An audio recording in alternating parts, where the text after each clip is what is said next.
Bonjour chers parents, voilà, alors cette fois-ci c'est une petite vidéo sur les dons de clairaudience que peuvent avoir développé vos petits loulous, voilà.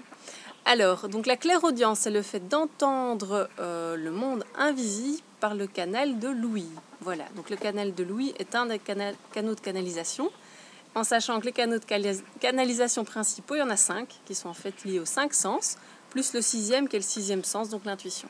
Donc, la clairaudience est un des canaux de canalisation possibles que peuvent avoir vos loulous. Voilà. Alors quelques petites informations sur ce canal-là, comme ça pourra peut-être vous aiguiller si un de vos enfants a développé cet outil de communication-là. Ça va ? Alors, ce que je réalise, c'est que régulièrement, quand un guide ou un être de lumière ou quelqu'un du monde invisible veut communiquer avec l'enfant, l'enfant se plaint de douleurs à l'oreille. Les parents vont souvent se dire tiens mince, il recommence une otite, zut alors, pas encore, ou il a un bouchon dans l'oreille, ou est-ce qu'il a de l'eau coincée dans l'oreille, puis il regarde un petit peu, il essaie de nettoyer avec les cotons-tiges, tout ça, et puis ils se disent non ça marche pas, et puis ça passe.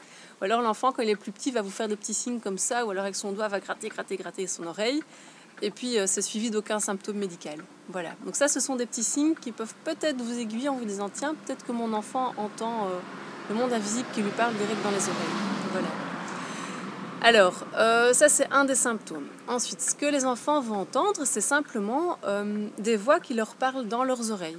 Voilà, comme s'ils avaient une petite oreillette, vraiment enfoncée assez profondément dans l'oreille. Donc je dirais que, en tout cas moi personnellement, qui suis aussi clairaudiente, le son m'arrive en profondeur, à ce niveau aussi, mais en profondeur, vous voyez, le truc, voilà, à ce niveau-là.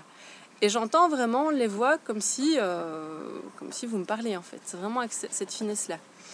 Ça fait vraiment Jeanne d'Arc, quoi. Vous voyez, la nana qui entend des voix. Voilà.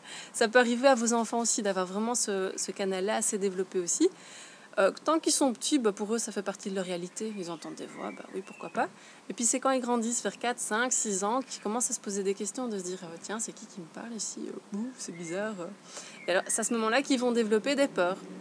Et le truc, c'est que avec ce canal-là, comme avec tous les autres canaux, tant qu'on est dans la lumière, tant qu'on est dans la foi, tant qu'on est dans la joie, la légèreté, qu'on se fait confiance, qu'on trouve ça rigolo de communiquer avec le monde invisible, c'est que des choses positives qu'on va entendre. On va entendre les petites fées, les elfes, les guides, les maîtres ascensionnés, des âmes dans la rue qui sont des âmes positives qui viennent nous parler. Et dès qu'on a le doute qui s'installe, qu'on se dit tiens, c'est pas tout à fait normal, là ce qui se passe là, je suis hors norme, mes potes ils entendent pas comme moi, ou ça vers 7-8 ans, on se dit c'est bizarre, je me sens bizarre. À ce moment-là, on va baisser nos fréquences vibratoires, donc l'enfant va baisser ses vibrations et commencer à entendre des choses vachement moins rigolotes, comme des âmes en peine, ou alors se mettre directement en lien avec des personnes qui vont croiser simplement et qui vont lui communiquer des choses pas très positives. Et c'est à ce moment-là que la peur naît en fait simplement chez les enfants et qui se disent oh là là, je vais vite fermer ce canal, au secours, et pouf, ils se débrouillent bien souvent pour fermer ce canal-là et puis tous les autres canaux. Donc le 6e sens qu'ils avaient bien souvent développé en même temps, paf, ils ferment. Et ils ferment absolument tous les canaux de canalisation et se ferment de leur moi divin en fait à ce moment-là. Et puis par la suite, soit dans leur chemin de vie, ils parviennent à réouvrir, soit réouvrent pas. Voilà, simplement. Donc l'objectif de nous parents, lorsqu'on a un enfant qui est comme ça, clairaudient d'emblée, c'est simplement, simplement déjà essayer de repérer qu'il y a ce canal-là qui est ouvert, mais sans stress, je veux dire, voilà, c'est simplement être attentif. Si votre enfant vous dit à un moment donné, dit maman, le cheval qui est là dans la prairie, je crois qu'il a mal à sa patte. Dira ok, et comment tu sais ça? Je l'ai entendu. Ok, d'accord. Donc on en prend bonne note. Ou si votre enfant vous dit maman, pourquoi la vendeuse au magasin elle est toute triste? Comment tu sais ça, chouchou? Elle m'a dit dans ma tête, je suis tellement triste que mon amoureux il soit parti. Maintenant je suis tout seul avec ma fille. Ah, tu sais ça, tu l'as entendu, d'accord.